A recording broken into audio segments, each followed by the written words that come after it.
Para Oliver, John Harry, Joe e Doris, e eternamente para Liz. Prólogo. A cura do hábito. Ela era a participante de estudo favorita dos cientistas.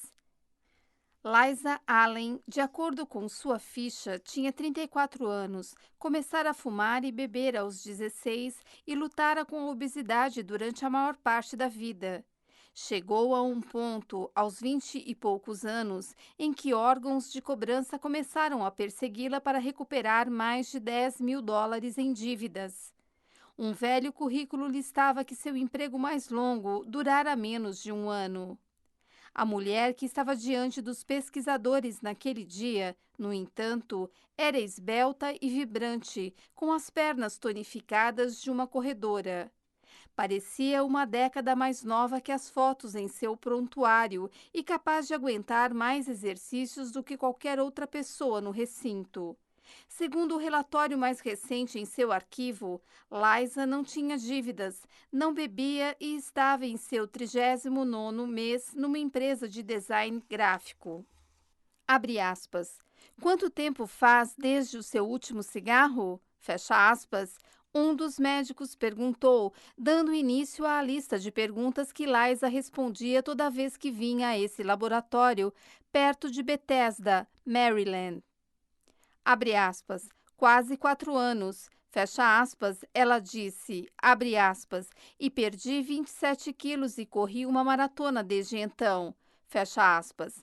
Ela também começara um mestrado e comprar uma casa. Tinha sido um período cheio de acontecimentos.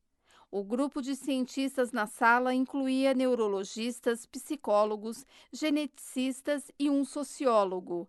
Durante os últimos 3 anos, com verba dos Institutos Nacionais de Saúde, eles vinham investigando Liza e mais de 20 outros indivíduos que haviam deixado de ser fumantes, comedores compulsivos, bêbados problemáticos, viciados em compras e possuidores de outros hábitos destrutivos.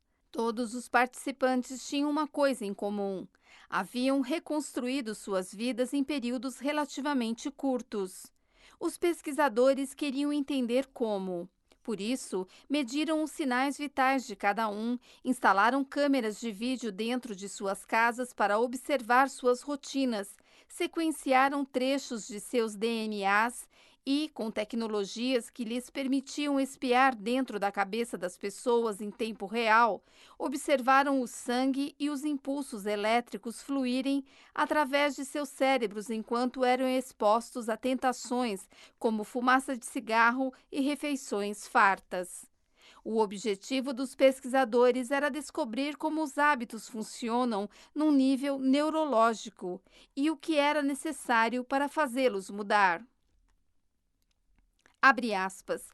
Sei que você já contou essa história umas 10 vezes. Fecha aspas, disse o médico para Liza.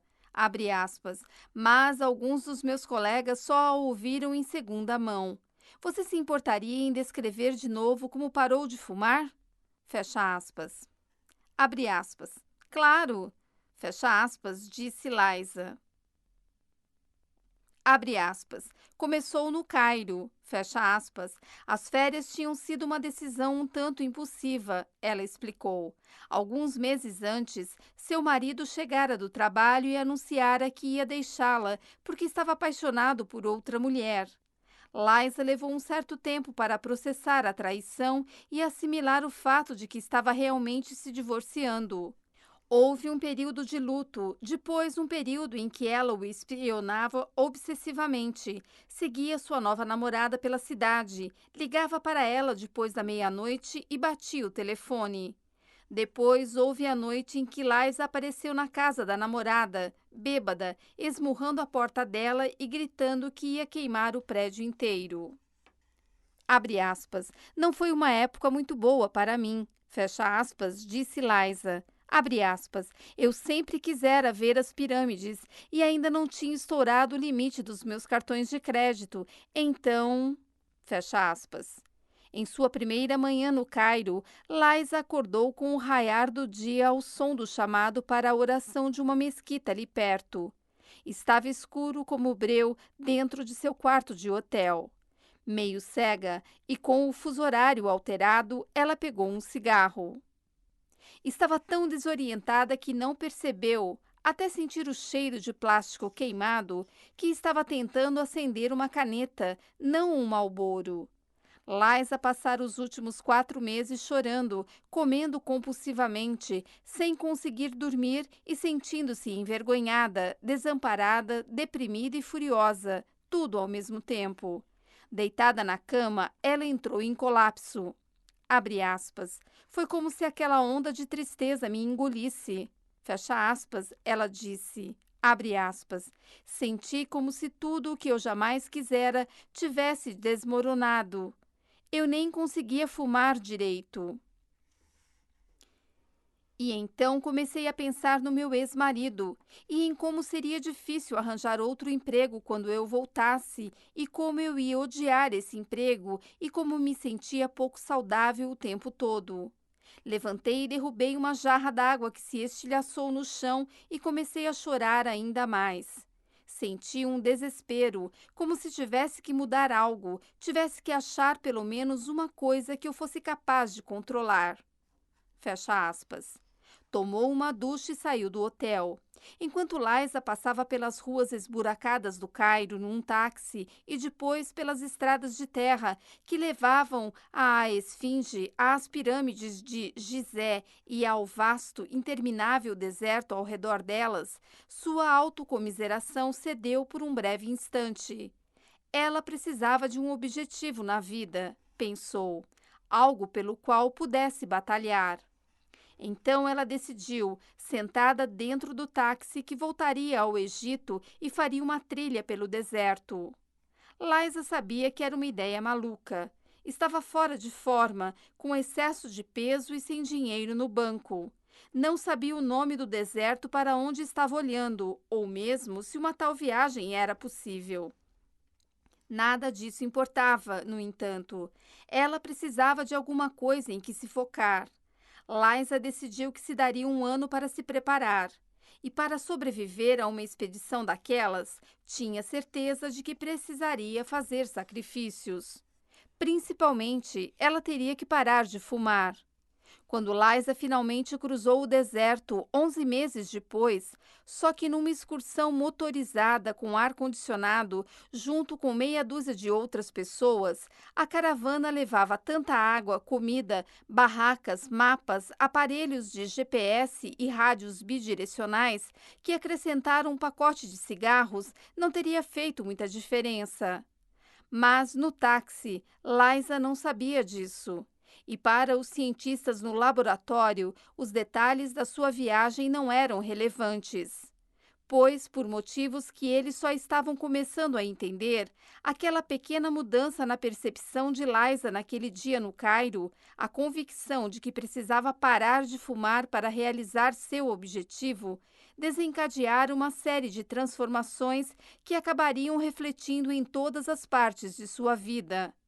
Ao longo dos 6 meses seguintes, ela substituiria o cigarro pela corrida, e isso, por sua vez, mudou o jeito como ela comia. Trabalhava, dormia, guardava dinheiro, organizava seus dias de trabalho, fazia planos para o futuro e assim por diante. Ela começaria a correr meias maratonas, depois uma maratona, voltaria a estudar, compraria uma casa e ficaria noiva. Por fim, ela foi recrutada para o estudo dos cientistas e quando os pesquisadores começaram a examinar imagens do cérebro de Liza, viram algo notável. Um conjunto de padrões neurológicos, seus antigos hábitos, tinha sido suplantado por padrões novos. Eles ainda podiam ver a atividade neural de seus antigos comportamentos. Porém, esses impulsos estavam superados por uma série de novos desejos. Conforme os hábitos de Liza mudaram, seu cérebro mudara também. Os cientistas acreditavam que não tinha sido a viagem ao Cairo que provocara a mudança, nem o divórcio ou a travessia do deserto, mas o fato de que primeiro Liza se concentrara primeiramente em mudar um único hábito, o fumo. Todos os participantes do estudo haviam passado por um processo semelhante.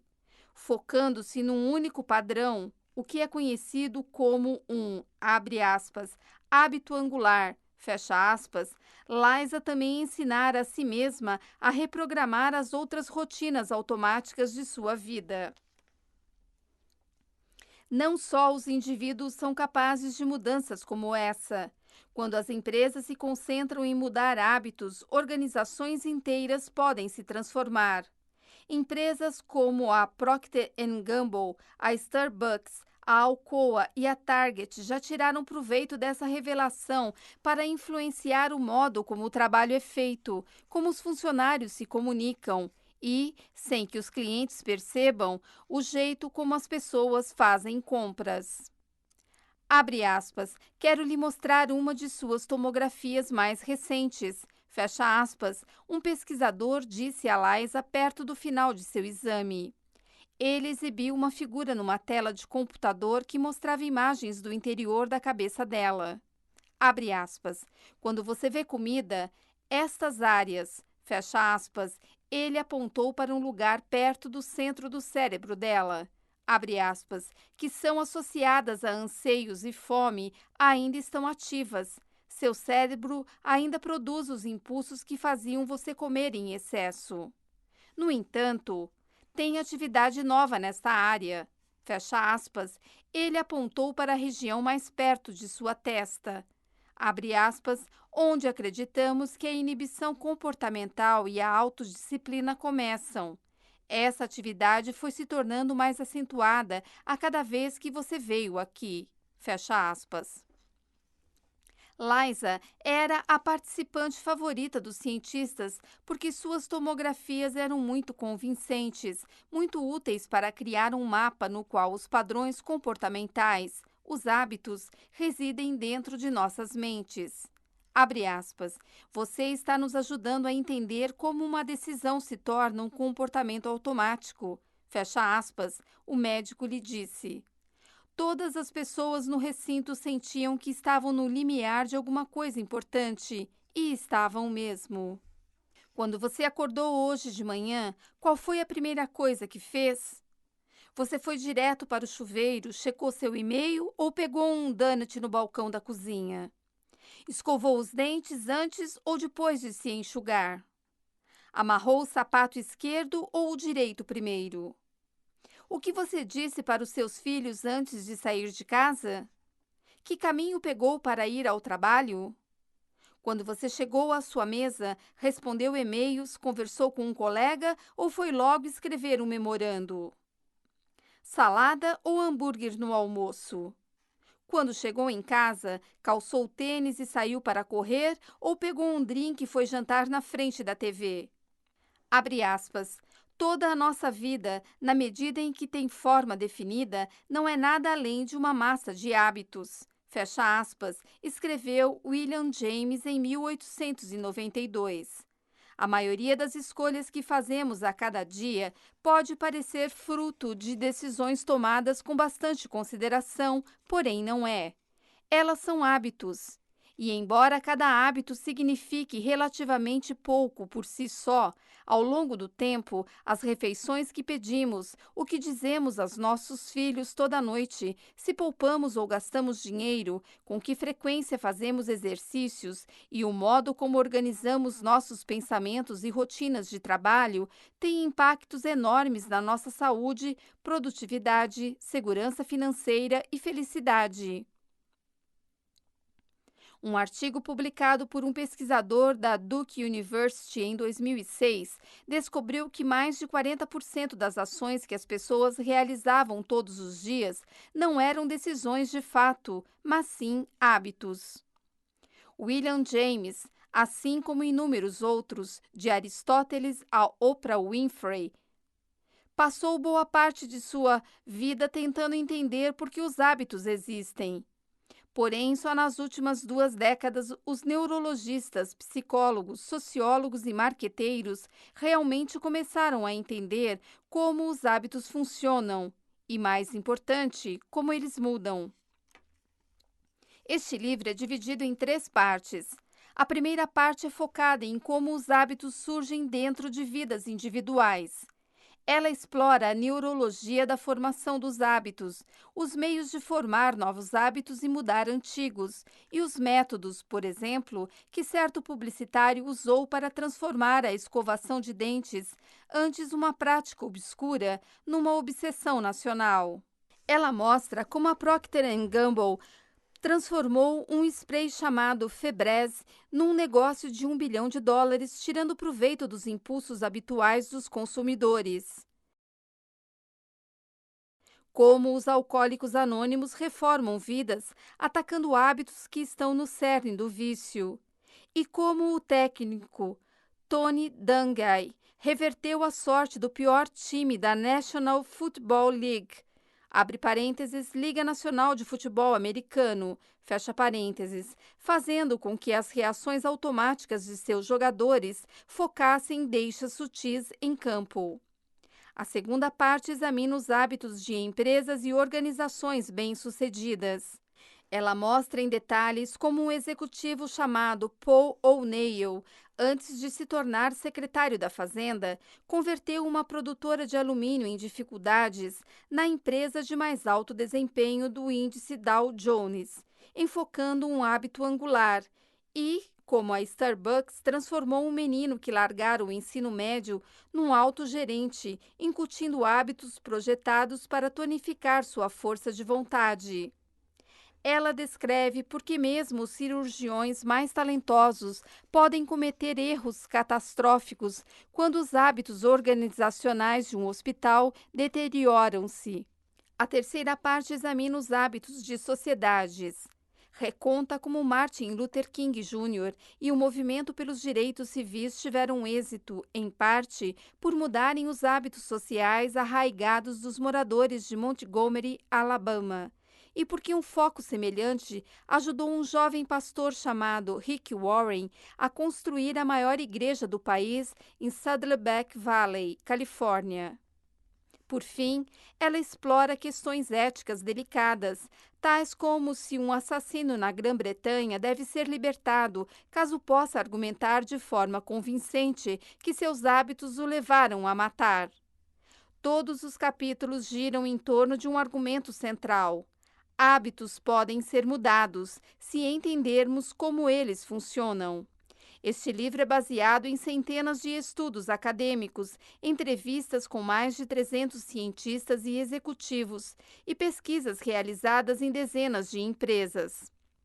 Abre parênteses, para um índice de fontes, veja as notas do livro e o site http://www.thepowerofhabit.com, fecha parênteses. Ele aborda os hábitos em sua definição técnica, as escolhas que todos fazemos deliberadamente em algum momento e nas quais paramos de pensar depois, mas continuamos fazendo, normalmente todo dia. Em certo momento, todos nós decidimos conscientemente o quanto iríamos comer e quando sairíamos para correr. Depois paramos de fazer escolhas e o comportamento tornou-se automático. É uma consequência natural da nossa neurologia. E entendendo como isso acontece, você pode reconstruir esses padrões do jeito que quiser. Comecei a me interessar pela ciência dos hábitos 8 anos atrás, quando estava trabalhando como repórter de jornal em Bagdá.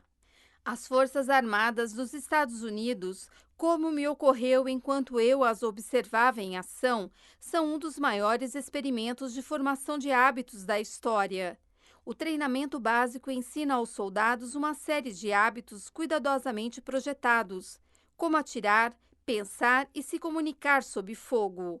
No campo de batalha, cada comando emitido se baseia em comportamentos praticados a ponto de virarem automáticos. A organização inteira depende de rotinas ensaiadas inúmeras vezes para construir bases, definir prioridades estratégicas e decidir como reagir a ataques. Naqueles primeiros dias da guerra, quando a insurreição se alastrava e o número de mortos crescia, os comandantes estavam buscando hábitos que pudessem incutir entre soldados e iraquianos para, assim, criar uma paz duradoura. Fazia cerca de 2 meses que eu estava no Iraque quando ouvi falar de um oficial que realizava um programa improvisado de modificação de hábitos em Kufa, uma pequena cidade a 150 quilômetros da capital. Ele era um major do exército que analisara fitas de vídeo de tumultos recentes e identificara um padrão. A violência geralmente era precedida por uma multidão de iraquianos que se reunia numa praça ou outro espaço aberto e, ao longo de várias horas, aumentava. Os vendedores ambulantes de comida apareciam, assim como os espectadores. Então, alguém jogava uma pedra ou uma garrafa e o caos corria solto. Quando o major se reuniu com o prefeito de Cufa, fez um pedido estranho.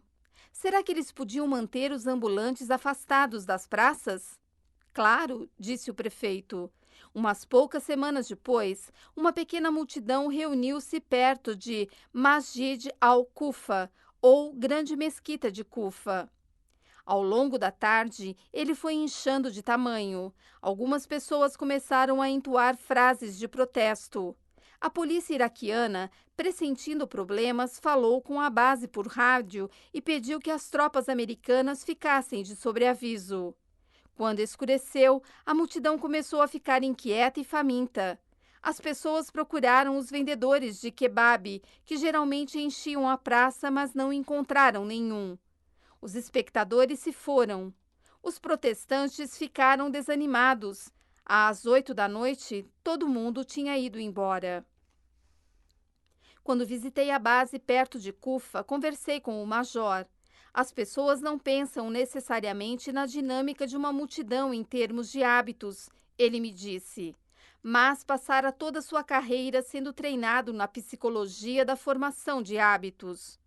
No acampamento militar, ele assimilara hábitos para carregar sua arma, adormecer numa zona de guerra, manter o foco em meio ao caos da batalha e tomar decisões enquanto estava exausto e sobrecarregado. Frequentara aulas que lhe ensinaram hábitos para economizar dinheiro, se exercitar todo dia e se comunicar com os colegas de dormitório. Conforme foi avançando de posto, ele aprendeu a importância dos hábitos organizacionais para garantir que os subordinados pudessem tomar decisões sem pedir permissão o tempo todo e como as rotinas certas tornavam mais fácil trabalhar ao lado de pessoas que ele normalmente não suportava. E agora, na tarefa improvisada de construir uma nação, ele estava vendo como multidões e culturas seguiam muitas das mesmas regras. Num certo sentido, ele disse, uma comunidade era um aglomerado gigante de hábitos que ocorriam entre milhares de pessoas e que, dependendo da forma como estas são influenciadas, podia resultar em violência ou em paz. Além de retirar os vendedores ambulantes, promovera dezenas de experimentos diferentes em Cufa para influenciar os hábitos dos moradores. Não houvera um único tumulto desde que chegara. Abre aspas. Entender os hábitos foi a coisa mais importante que aprendi no exército. Fecha aspas. O major me disse. Abre aspas. Isso mudou tudo no modo como vejo o mundo. Você quer adormecer rápido e acordar se sentindo bem? Preste atenção aos seus padrões noturnos e o que faz automaticamente quando acorda. Quer fazer com que correr seja fácil? Crie estímulos para transformar isso numa rotina. Treino meus filhos com esse tipo de pensamento. Minha mulher e eu escrevemos planos de hábitos para o nosso casamento. É só nisso que falamos em reuniões de comando. Ninguém em Cufa teria me dito que podíamos influenciar multidões retirando as barraquinhas de kebab. Mas, uma vez que você vê tudo como um monte de hábitos, é como se alguém te desse uma lanterna e um pé de cabra e você pudesse pôr as mãos à obra. Fecha aspas. O major era um homem pequeno da Geórgia. Estava o tempo todo cuspindo sementes de girassol ou tabaco mascado numa xícara. Ele me disse que antes de entrar para as Forças Armadas, Sua melhor opção de carreira era consertar linhas telefônicas ou, possivelmente, virar traficante de metanfetamina, caminho que alguns de seus colegas de ensino médio tinham escolhido com menos êxito. Agora, ele supervisionava 800 tropas numa das organizações de guerra mais sofisticadas do planeta. Abre aspas. Estou te dizendo, se um caipira como eu pode aprender essas coisas, qualquer pessoa pode. Eu falo para os meus soldados o tempo todo.